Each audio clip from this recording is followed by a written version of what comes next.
तो सबसे पहले तो आप सभी को जय हिंद और जय हिंद की सेना, क्योंकि आज जो सेना ने कर दिखाया है वो कमाल, जिसका इंतजार पूरे देश को था। 15 दिनों के बाद आखिरकार पहलगाम आतंकी हमले का बदला ऑपरेशन सिंदूर के साथ लिया गया। भारत ने ऑपरेशन सिंदूर के जरिए पहलगाम आतंकी हमले का बदला लिया। कर्नल सोफिया कुरैशी ने पाकिस्तान के खिलाफ 25 मिनट तक चले इस पूरे ऑपरेशन सिंदूर के बारे में पूरी डिटेल आज प्रेस ब्रीफ में दी। भारतीय वायुसेना ने पाकिस्तान और पीओके में 9 आतंकवादी ठिकानों को निशाना बनाया, जिसमें लगभग 100 आतंकवादी मारे गए। इस ऑपरेशन का A to Z colonel Sofiya Qureshi और विंग कमांडर व्योमिका सिंह ने बताया। रिपोर्ट देखिए।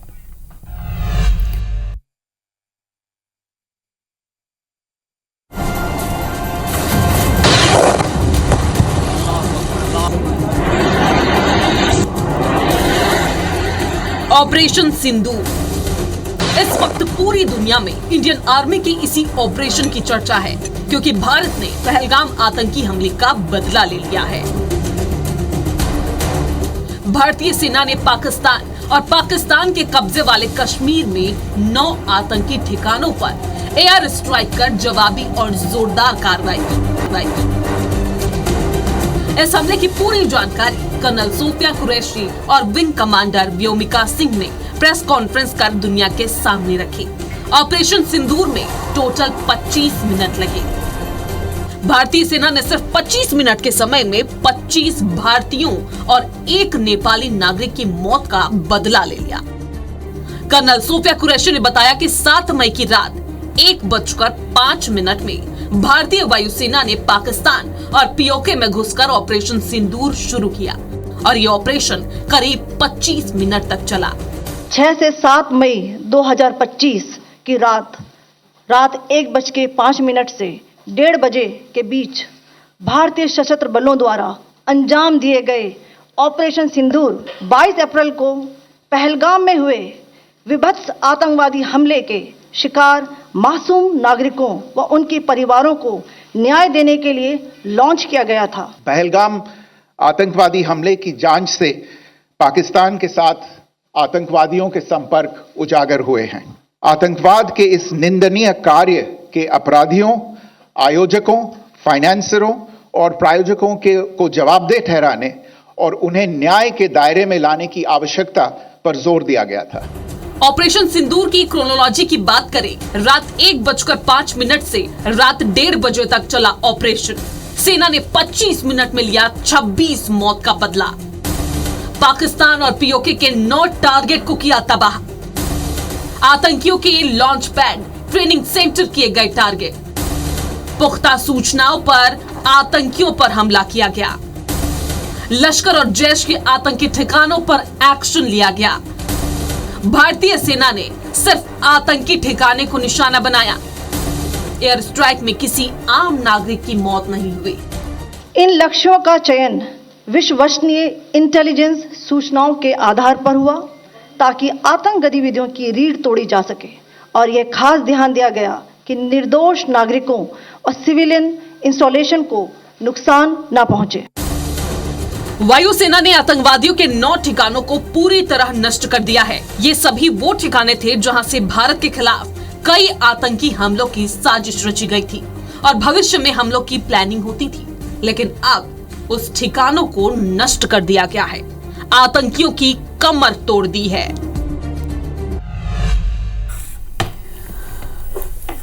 बुधवार आधी रात जब देश की जनता सो रही थी, तब पाकिस्तान की नींद उड़ी हुई थी। भारत ने आधी रात को पाकिस्तान में अटैक किया। हमारी आर्मी ने रात करीब 1:05 पर मिसाइलों की बरसात कर आतंकियों की लाशें बिछा दी।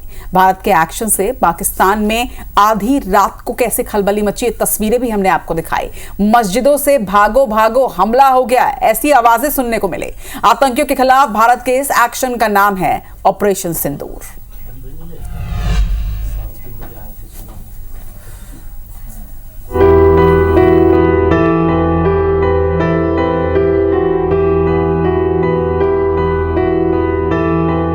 आतंकियों ने जिस तरह से पहलगाम में अटैक किया था, उसमें कई के सुहाग उजड़े थे।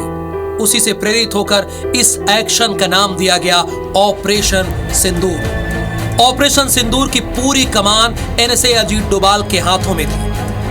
वो अजीत डोभाल ही थे जिन्होंने इस ऑपरेशन सिंदूर को अंजाम दिया। इस ऑपरेशन को अंजाम देने के लिए एनएसए डोभाल ने स्पेशल टीम के साथ मोर्चा संभाला था। जब पाकिस्तान में अटैक हो रहे थे तब प्रधानमंत्री मोदी रात भर जगे थे। उन्हें पल पल की खबर दी जा रही थी। ऑपरेशन सिंदूर की मंजूरी अजीत डोभाल ने पहले ही प्रधानमंत्री मोदी से ले ली थी। ऑपरेशन सिंदूर में आतंकी ठिकानों का पता लगाने में एनटीआरओ ने अहम भूमिका निभाई। इसके बाद सभी ठिकानों को ध्यान से चुना गया और दूसरे दौर के लिए हर एक पर नजर रखी गई। फिर केवल आतंकी ठिकानों को निशाना बनाने का फैसला लिया गया। इस अटैक की जानकारी बहुत ही कम लोगों को थी और इसके लिए एक कंट्रोल रूम बनाया गया था। कंट्रोल रूम को पूरी तरह से एनएसए और उनकी टीम ने संभाला हुआ था। खुद अजीत डोभाल वहां मौजूद थे। पीएम मोदी भी पूरी रात जगकर पाकिस्तान में आतंकियों की बर्बादी देख रहे थे। ऑपरेशन सिंदूर का नाम खुद प्रधानमंत्री मोदी ने रखा। पीएम मोदी ने ही सेना को आतंकियों के खिलाफ एक्शन का नाम ऑपरेशन सिंदूर रखने का सुझाव दिया था। इसके बाद सेना ने प्रधानमंत्री मोदी के नाम वाले सुझाव को माना। पीएम मोदी के इस सुझाव के पीछे एक संदेश था। ये नाम 22 अप्रैल के पहलगाम हमले में मारे गए पुरुषों, खासकर लेफ्टिनेंट विनय नरवाल की विधवा पत्नी के सिंदूर से प्रेरित है।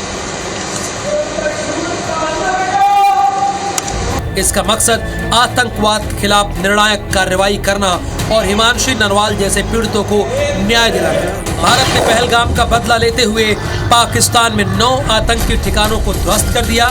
जो संदेश बिहार के मधुबनी से पीएम मोदी ने दिया था, उस संदेश का जवाब पाकिस्तान से लेकर पूरी दुनिया तक पहुंच चुका है। क्लियर है, अगर हिंदुस्तानियों पर होगा हमला तो लेंगे जोरदार बदला।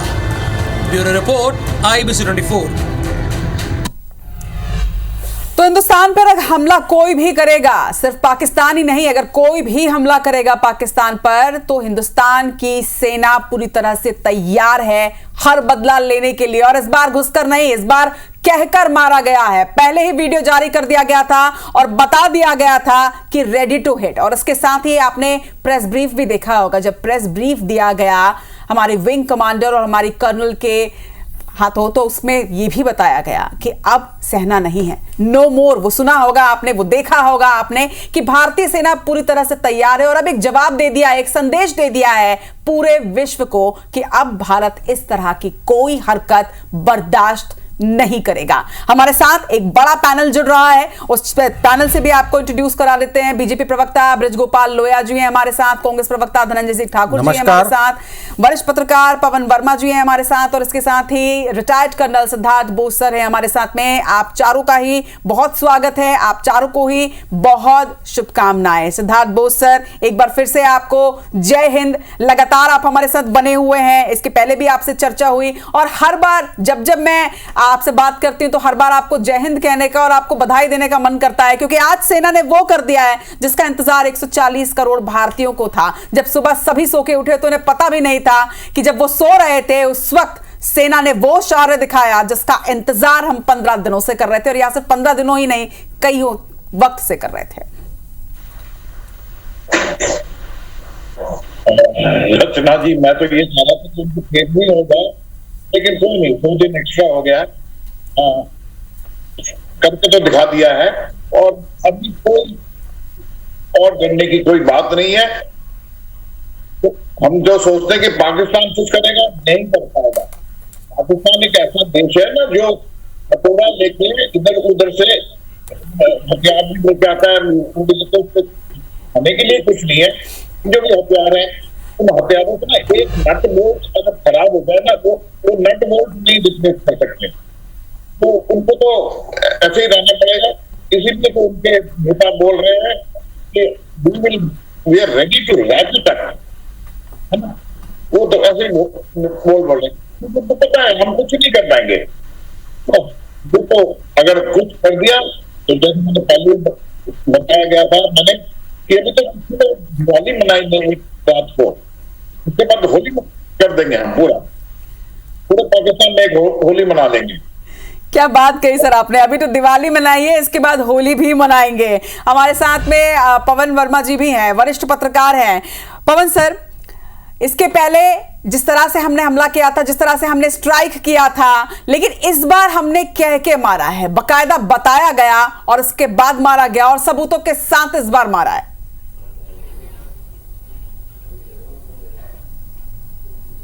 देखिए, इस बार जो पिछली बार जो एयर स्ट्राइक वगैरह की थी तब विपक्ष ने भी बड़े सवाल खड़े किए थे, लेकिन इस बार एक बहुत अच्छी बात ये हुई कि विपक्ष भी इस बार सरकार के साथ खड़ा हुआ है और उसने भी जैसे ही जब उसको हमले की जानकारी मिली तो राहुल गांधी हो या प्रदेशों की के जो पीसीसी चीफ हो या प्रदेश कांग्रेस हो, उन सब ने जय हिंद करके जो सोशल मीडिया पे जो ट्वीट किया या एक्स पे जो लिखा, तो वाकई में वो लगा कि हाँ, अब देश एकजुट है और देश एकजुट है इसलिए बहुत मजबूत है और पाकिस्तान तो मतलब अब कुछ भी नहीं है अगर हम इतने एकजुट रहेंगे इस मामले पे।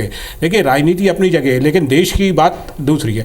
देश के लिए सबको एकजुट होना पड़ेगा और है इस वक्त, ये बहुत अच्छी बात है। और इसलिए पाकिस्तान क्या, हम तो मतलब इस वक्त सिर्फ आतंकी है, बल्कि हम इस वक्त इस ताकत में हैं कि हम पूरे पाकिस्तान पे आक्रमण कर सकते हैं।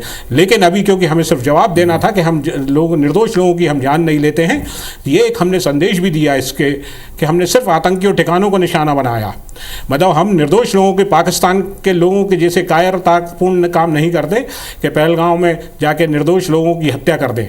ये भी हमने संदेश दिया कि हम चाहते तो हम कहीं और भी कर सकते थे ये हमला, लेकिन करा उसी जगह उन्हीं को बर्बाद किया जो आतंकी थे, जो देश नहीं बल्कि दुनिया में भी ये आतंक फैलाने का काम करते थे।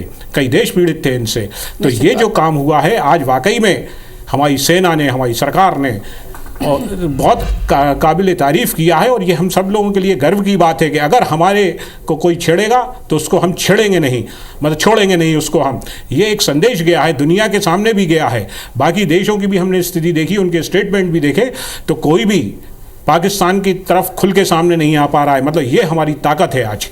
निश्चित तौर पर संदेश तो एक तरह दे ही दिया है, लेकिन यह भी साफ कर दिया है कि अगर हम पर वार करोगे, चाहे छुपकर वार करो, चाहे पीछे से वार करो, उसका बदला जरूर लिया जाएगा। लेकिन इसके साथ ही आपने एक और बात कही कि इस बार अच्छी बात यह है कि इस बार विपक्ष भी साथ है। धनंजय जी, क्या विपक्ष वाकई में साथ है? क्योंकि इस बार ये अच्छी वाकई में बात है, लेकिन फिर भी कुछ चीजें जरूर सामने आई। मगर एक सवाल उठता है कि क्या इस तरह के हमले की आवश्यकता है भारत को एकजुटता दिखाने के लिए? क्या हमेशा ऐसा नहीं हो सकता कि कभी भी इस तरह की कोई चीज हो, भारत हमेशा एकजुट होगा? देखिए, देश के मामले में भारत हमेशा से एकजुट रहा है, रहेगा और भविष्य में भी। अगर पाकिस्तान ही नहीं, कोई भी ऐसा देश जो भारत की ओर आंख उठाने की कोशिश करेगा तो भारत एकजुटता के साथ उसका मुंहतोड़ जवाब देगा, क्योंकि भारत एक सक्षम राष्ट्र है। हमें हमारे सेना के बब्बर शेरों पर गर्व है और हम छुपकर वार नहीं करते। आपको बता देता हूँ रचना जी, हमारी सेना हवाई जहाज लेकर गई है, उसके कहाँ जाके बमबारी की है, हमने इसे छुपकर वार नहीं किया है। गर्जना के साथ बम फोड़ के आए, हमने उनको बता दिया है कि हमारी अगर आंख देखोगे ना तो अभी तो हम सिर्फ पीओके वाले क्षेत्र में हमला किए हैं। हमारे लिए लाहौर और वहाँ का पाकिस्तान का प्रधानमंत्री भवन भी दूर नहीं है। और हमेशा से देश की जब भी बात आई है, सरकारें किसी की भी रही हो, हमें 71 की वो घटना भी याद आती है। उस दौरान भी भारतीय जनता पार्टी जब उसमें जनसंघ हुआ करता था, वो विपक्ष में था, तो हमारे साथ सरकार साथ खड़ी हुई। आऊंगे इस वक्त आपकी पार्टी से ही जुड़ा एक अहम अपडेट आ रहा है। ऑपरेशन सिंदूर के बाद अब कांग्रेस ने अहम बैठक की है। भारत की स्ट्राइक के बाद कांग्रेस की यह बैठक शुरू हो चुकी है। इस बैठक में कांग्रेस के राष्ट्रीय अध्यक्ष मल्लिकार्जुन खड़गे, विपक्ष के नेता प्रतिपक्ष राहुल गांधी समेत बड़े नेता मौजूद हैं। तो कल सर्वदलीय बैठक का ऐलान, लेकिन उसके पहले कांग्रेस की एक अहम बैठक इस वक्त जारी है। आपको बता दें कि ऑपरेशन सिंदूर के बाद एक तरफ जहां मोदी कैबिनेट की मीटिंग हुई, कल सर्वदलीय बैठक का ऐलान किया गया है, तो दूसरी तरफ अब कांग्रेस की भी एक मीटिंग इस वक्त जारी है। ऑपरेशन सिंदूर के बाद कांग्रेस की यह अहम बैठक राष्ट्रीय अध्यक्ष मल्लिकार्जुन खड़गे के साथ ही नेता प्रतिपक्ष राहुल गांधी समेत तमाम बड़े नेता इस बैठक में मौजूद है। माना जा रहा है कि कल सर्वदलीय बैठक के पहले कांग्रेस की अहम बैठक, जिसमें कुछ अहम चर्चा इस वक्त ऑपरेशन सिंदूर को लेकर ही की जा रही है। जी धनंजय जी, आप क्या कह रहे थे? मैंने कहा ना, जब भी देश के ऊपर किसी दुश्मन ने आग दिखाने की कोशिश किया है या हरकतें किया है, पूरा देश एकजुटता के साथ वो जवाब दिया। चाहे 1971 की बात करूं, जब भारतीय जनता पार्टी जनसंघ हुआ करती थी, उस दौरान पूर्व प्रधानमंत्री तो स्वर्गीय हो अटल बिहारी वाजपेयी जी ने जाके इंदिरा जी के साथ जो सहयोग की बात कही, तो इंदिरा जी ने उनका सम्मान किया था। हम राजनीतिक विचारधारा में अलग हो सकते हैं, हमारी विचारधारा अलग हो सकती है, लेकिन हम सबका एक मत है, राष्ट्र के साथ खड़ा होना। वही कांग्रेस पार्टी ने इस देश को संदेश दिया है और देश की 140 करोड़ जनता हमारी सेना के साथ खड़ी हुई है। और निश्चित तौर पर सरकार के हर मुहिम में पूरा देश मैं इसमें विपक्ष नहीं कहूंगा, क्योंकि उस देश के भीतर हम भी आते हैं। मैं भाजपा नहीं कहूंगा, मैं संघ नहीं कहूंगा, पूरा देश सरकार के साथ खड़ी हुई है। सेना को जो कार्रवाई करना है हम उसके साथ खड़े हुए हैं। बिल्कुल, इसकी बहुत जरूरत भी है कि इस वक्त राजनीति नहीं, राष्ट्रनीति पर पूरा देश बात करे। और पाकिस्तान तो ये चाहता ही था, दुश्मन तो ये चाहता ही था कि किसी तरह से देश के अंदर तनाव हो जाए, किसी तरह से देश के लोग ही आपस में भिड़ जाएं, चाहे वो सियासी तौर पर हो, चाहे वो धर्म के आधार पर हो। लेकिन जिस तरह से भारत ने दिखा दिया है कि भारत टूटेगा नहीं, भारत अलग नहीं होगा, भारत तिरंगे से जुड़ा है और तिरंगे से जुड़ा रहेगा। ब्रजगोपाल लोया जी, इस बार तो वाकई में दिवाली है, जश्न है, क्योंकि पूरा परिवार एक साथ है, 140 करोड़ जनता एक साथ है, कोई राजनीति नहीं, कुछ नहीं, हर कोई तैयार। सेना जहां अपना शौर्य दिखा रही है तो वहीं पूरा देश भी तैयार है कि अगर अपने देश के लिए जान भी देना पड़े तो दे देंगे। निश्चित रचना जी, और आज देश के लिए ये भी एक बहुत गर्व का विषय है कि जब सुबह के 10:30 बजे इस हिंदुस्तान और दुनिया के लोगों ने देखा कि भारत की सेनाओं की 2 बेटियां कर्नल सोफिया कुरैशी और व्योमिका सिंह, जब वो आकर ये उद्घोषणा करती हैं कि हमने 25 मिनट में 9 स्थानों के 21 टारगेटों को तबाह करने का काम किया है, वो ये ब्यौरा भी देती हैं कि हमने किस कारण से इनको टारगेट किया है, कि कहां डेविड हेडली की ट्रेनिंग हुई थी, कहां देश के दुश्मनों की ट्रेनिंग हुई थी जो समय समय पर आते रहे हैं। 2008 में भी जिन्होंने हमला किया था वो जहां ट्रेनिंग हुई थी उनको भी नष्ट करने का काम किया है। आज जैसे मोहम्मद का हेडक्वार्टर और बहावलपुर में जो अजहर मसूद का हेडक्वार्टर है उसको भी नष्ट करने का काम किया। एक जो सबसे महत्वपूर्ण बात है, आज माननीय प्रधानमंत्री नरेंद्र मोदी जी ने जो ट्वीट किया है, जो मैसेज एक लाइन का मैसेज है कि देश के लिए गर्व का पल है, इसमें सारी बातें निहित हैं। ये देश की एकता का प्रतीक है, ये देश की भावनाओं का प्रतीक है, ये देश की क्षमताओं का प्रतीक है, ये सेनाओं की सटीकता का प्रतीक है, ये भारत के न्याय प्रणाली का प्रतीक है और ये भारत के स्वाभिमान का प्रतीक है। एक बात बड़े जिम्मेवारी और गर्व के साथ ये कहना चाहता हूं कि इस देश ने हमेशा इस बात को ध्यान रखा है कि हम आपस में हमारे कोई भी मतभेद हो सकते हैं, हमारे मजहब पंथ संप्रदाय अलग हो सकते हैं, मगर जब इस देश की एकता और अखंडता की बात आएगी और उस पर कोई हाथ उंगली दिखाने की कोशिश करेगा तो उस हाथ को काट दिया जाएगा और उसके लिए पूरे 150 करोड़ भारतीय एक हैं। मैं एक बात और आज कहना चाहता हूं कि ये जो आज गर्व का पल है, हमारी बेटियों ने केवल ये बताने के लिए नहीं आई हैं, वो केवल एक इशारा मात्र है कि पाकिस्तान आपको नष्ट करने के लिए तो हमारी बेटियां ही काफी हैं। मगर हम सैन्य ठिकानों पर हमला नहीं किया, हमने नागरिकों पर हमला नहीं किया, हमने निर्देशों पर हमला नहीं किया, हमने उन्हें सजा देने का काम किया जिन्होंने भारत में आतंक पैदा किया, हमने उन्हें सजा देने का काम किया जिन्होंने आतंकवादियों को ट्रेनिंग दी, हमने उन्हें सजा देने का काम किया जिन्होंने आतंकवादियों को फंडिंग की और उनकी सहायता की। बिल्कुल गोपाल जी, ये तो बहुत सही बात है और यही बड़प्पन है इंडिया का, भारत का। यही बात बताता है इंडिया कि भारत कभी भी गैर जिम्मेदाराना पूर्वक कोई काम नहीं करता। भले ही पीछे से वार उन्होंने किया, छुपकर आघात हम पर किया, लेकिन फिर भी हमने पाकिस्तान की कौम को नुकसान नहीं पहुंचाया। उन दहशतगर्दों के ठिकानों को अपना निशाना बनाया जहां पर उस नर्सरी में पाले जाते हैं। मैं वापस आऊंगी, लेकिन इसमें एक बड़ी खबर बता दें। ऑपरेशन सिंदूर के बाद देश भर में जश्न का माहौल है, हर जगह जश्न मनाया जा रहा है। और इस बीच कथावाचक मुरारी बापू और स्वामी अवधेशानंद गिरी महाराज ने ऑपरेशन सिंदूर पर रिएक्शन दिया, अपनी प्रतिक्रिया दी है। क्या कहा है, सुनवाते हैं आपको। आतंकवाद के नाश के लिए उसको सपोर्ट करने वाले जो हो के लिए रात को 1-2 के बीच में एक प्रयोग किया जिसमें सबका शुभ है। इस प्रयोग के लिए हमारे वीर, धीर और गंभीर प्रधानमंत्री को बहुत बहुत अभिनंदन दे रहा हूं। इस कार्रवाई के लिए अमेरिका हमारी प्रशंसा कर रहा है, पूरे संसार भर के अनेक राष्ट्राध्यक्ष इस समय हमारे साथ खड़े हैं और ये बात सीधी है कि कोई देश में आतताई कोई लेकर आएगा योजना तो हम उसको उसके घर में घुसकर मारेंगे। तो वो यहाँ जाति पूछ कर मार रहे थे, हमारी सेनाओं ने उनके घर में घुसकर आतताइयों के खात्मे का प्लान किया है। मैं भारतीय सेना की इस रणनीति की भूरी भूरी प्रशंसा करता हूँ, माननीय मोदी जी के नेतृत्व की प्रशंसा करता हूँ। पूरा राष्ट्र इस समय गौरवान्वित है। तो निश्चित तौर पर आज हर तरफ जश्न का माहौल है, प्रतिक्रियाएं और बधाइयों का ये दौर तो चलता ही रहेगा, मुंह मीठा होता रहेगा, क्योंकि आज सेना ने वो कर दिखाया जिसका इंतजार हम सभी को था। लेकिन जिस तरह से प्रेस ब्रीफ आपने देखा होगा, तो प्रेस ब्रीफ में उन तमाम हमलों का जिक्र था जो हमले पाकिस्तान ने छुप कर किए, लेकिन इसके आखिर में एक दो शब्द थे, नो मोर। कैसे इंश्योर किया जाएगा कि अब और नहीं सहेंगे और इस तरह की कोई हरकत अब भारत में नहीं होगी। ऑपरेशन सिंदूर, जिस तरह से पहलगाम में 22 अप्रैल को हमला किया गया, जिस तरह से पूछ पूछ कर मारा गया और सिर्फ पतियों को मारा गया, यानी कि सिर्फ महिलाओं के सिंदूर को उजाड़ा गया, उसका बदला ऑपरेशन सिंदूर के माध्यम से लिया गया और इसीलिए इस ऑपरेशन सिंदूर का नाम ऑपरेशन सिंदूर दिया गया और वो भी प्रधानमंत्री नरेंद्र मोदी ने लिया।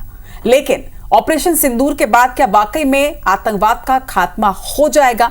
क्या पाकिस्तान अभी भी बाज आएगा? इस पर अब चर्चा को आगे बढ़ाते हैं। हमारे साथ बृजगोपाल लोया जी, धनंजय सिंह ठाकुर जी, पवन वर्मा जी और सिद्धार्थ बोस सर जो हैं लगातार बने हुए हैं। सिद्धार्थ बोस सर, सबसे पहले तो आप ही से ये सवाल कि हमला कर दिया, एक सबक सिखा दिया, एक कड़ा संदेश दे दिया, पूरे विश्व को ये संदेश दे दिया कि भारत नया भारत है, कहकर मारेगा, घुसकर मारेगा और बर्दाश्त नहीं करेगा। लेकिन जिस तरह से पाकिस्तान का रिएक्शन अब सामने आ रहा है, यह भी देखा जा रहा है कि जो दहशतगर्द मारे गए हैं उनके तो जनाजे में इनके लोग शामिल हो रहे हैं। क्या आपको लगता है कि यह पाकिस्तान अभी भी बाज आएगा?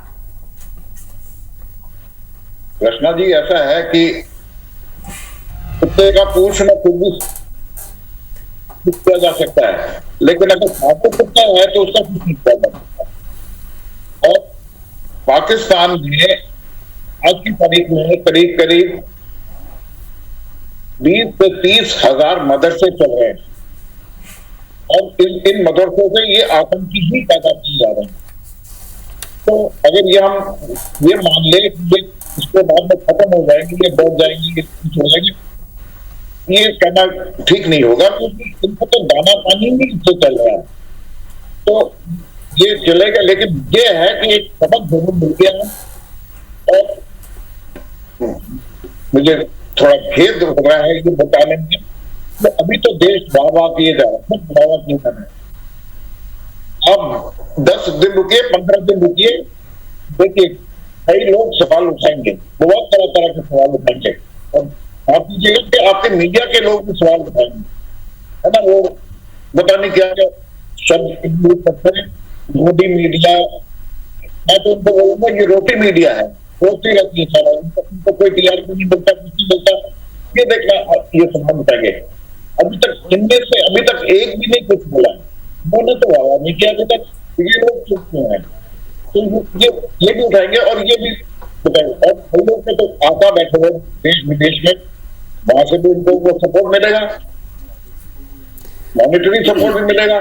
जाहिर तौर पर सर ये एक टीस तो रह जाती है कि एक तरफ जहां सेना जो है वो लगातार हमारी सुरक्षा कर रही है, अपना पराक्रम दिखा रही है, और इस बीच अगर सवाल उठते हैं, चाहे वो राजनीतिक दलों के ही द्वारा उठते हो, तो टीस तो जरूर उठती है। लेकिन इस बार अच्छी चीज ये जरूर है कि जैसे हम चर्चा भी कर रहे थे कि इस बार भारत एकजुट नजर आ रहा है। दलगत राजनीति से ऊपर उठकर लोग अब ऑपरेशन सिंदूर के बाद कम से कम एकजुट नजर आ रहे हैं। इसके पहले जरूर हमने देखा कई ऐसे बयान सामने आए, लेकिन अब जो प्रतिक्रियाएं सामने आ रही हैं वो काफी अच्छी आ रही हैं। आपको एक प्रतिक्रिया सुनाते हैं, विपक्षी दल की है, क्या वो कह रहे हैं, सुनिए।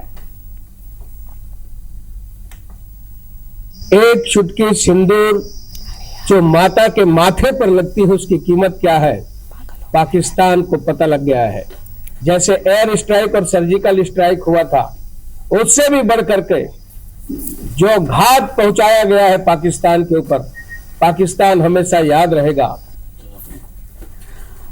चलिए, विपक्ष के नेता नहीं बल्कि ये बीजेपी के ही सांसद हैं, संतोष पांडे हैं, छत्तीसगढ़ के राजनांदगांव के सांसद हैं, और साफ इन्होंने कहा है कि इस तरह से ही जवाब दिया जाएगा। लेकिन पवन जी, जवाब तो हमने दे दिया, जश्न हमने मना लिया, दिवाली हमने मना ली, अब होली का भी इंतजार है। लेकिन सबसे बड़ी बात यह है कि 9 ठिकानों को निस्ते नाबूद करने के बाद क्या हम ये कह सकते हैं कि इससे आतंकवाद खत्म हो जाएगा?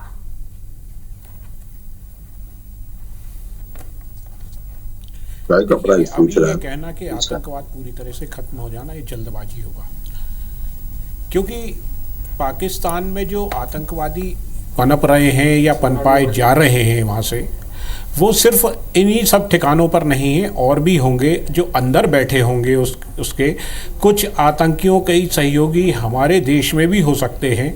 इन सब चीज़ों पे भी अभी हमको काम करना पड़ेगा।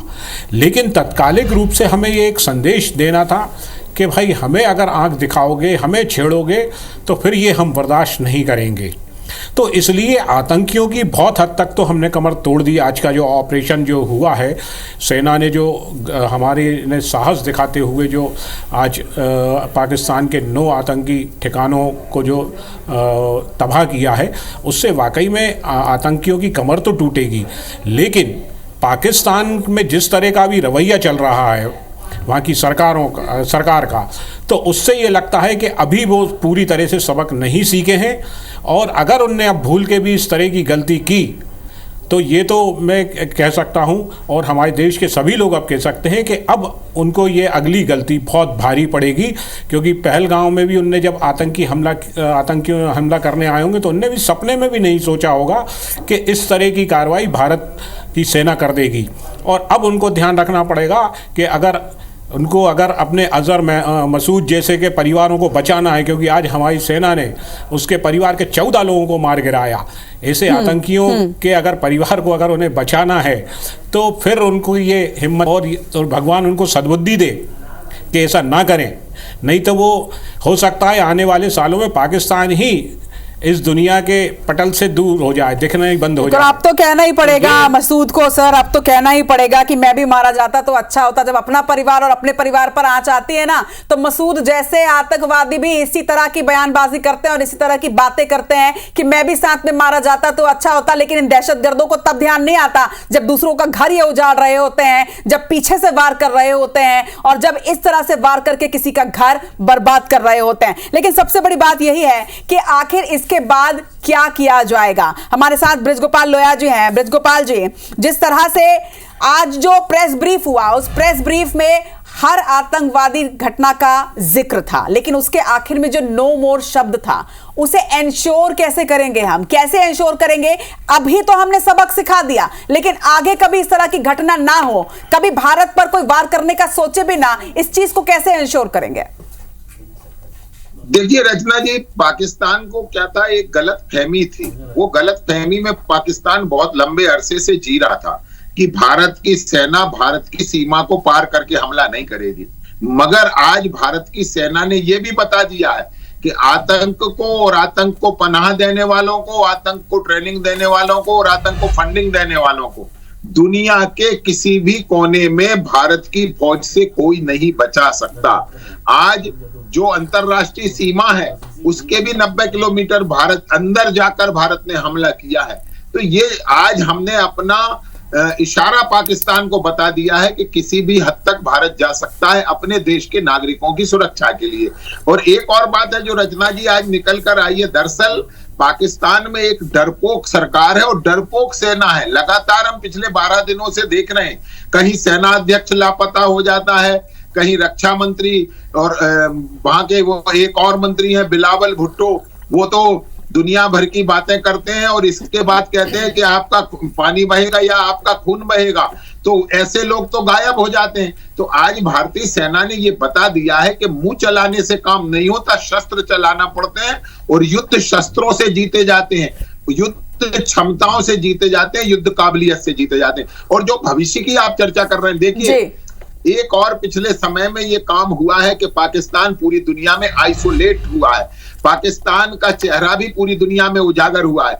और पिछले 12-15 दिनों से हम लगातार देख रहे हैं, किसी देश में 242 देशों में कोई देश ये सामर्थ्य नहीं कर सका कि वो ये कह दे कि हम पाकिस्तान के साथ हैं। बिल्कुल, टर्की पर्दा तो हट गया है पाकिस्तान के इस मुखौटों से। जितना उसने कहा कि पाकिस्तान पर आप कैसे आरोप लगा सकते हैं, और आज वही पाकिस्तान, उसी के नेता और उसी की पुलिस जो है वो खड़ी हुई है उन आतंकवादियों का। जब जनाजा निकल रहा है तो उनके साथ में वो रो रहे हैं। तो ये तो पाकिस्तान का असली चेहरा। लेकिन सही कहा आपने कि अब पूरा विश्व जो है वो भारत के साथ खड़ा है। सारे लोगों, सारे देशों की प्रतिक्रिया अब सामने आ रही है। एक तरफ पाकिस्तान कह रहा है कि हम युद्ध के लोग सारे हैं, दूसरी तरफ साफ बात कह दिया है अमेरिका ने और कई देशों ने कि भारत ने अपनी आत्मरक्षा में ये अटैक किया है। और सही कहा ये भी है बात आपने कि भारत पूरी तरह से तैयार है, एकजुटता के साथ भारत का बच्चा बच्चा तैयार है। और आज जब मॉकड्रिल होगा तो यह तय कर लिया जाएगा कि भारत का हर बच्चा अपनी जान देने को भी तैयार है अगर बात हमारे देश पर आएगी। आप सभी का बहुत बहुत शुक्रिया आज हमारे साथ इस चर्चा में जुड़ने के लिए। जय हिंद।